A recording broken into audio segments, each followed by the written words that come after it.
Hello மக்களே, ஆந்திராவில் நான் உங்கள் தமிழ் பொண்ணு. இன்றைக்கி என்னோடய ஸ்டைலில் அரிசி பருப்பு சாதம் பார்க்கலாம்.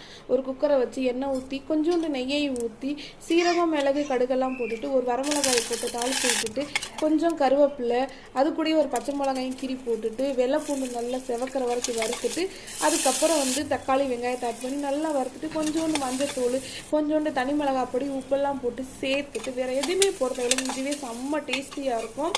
நம்ம அரிசியும் பருப்பையும் 3/4 டம்ளர் கொஞ்சம் 1/4 டம்ளர் பருப்பை ஊற வச்சு நல்லா ஒரு கிண்டி விட்டுட்டு நம்ம அளந்து வச்ச அளவுக்கு தண்ணியை ஊற்றி உப்பை போட்டு விட்டுட்டு டேஸ்ட்டு நீங்கள் கொஞ்சம் உப்பு பார்க்கணுன்னா கூட பார்த்துக்கலாம். அதுக்கப்புறம் தண்ணியை ஊற்றி மூடி வச்சு விசில் விட்டோன்னா சூப்பரான அரிசி பருப்பு சாதம் ரெடி. இதே மாதிரி சமையல் வீடியோஸ்லாம் பார்க்கணுன்னா நம்ம சேனலை கண்டிப்பாக சப்ஸ்கிரைப் பண்ணிக்கோங்க.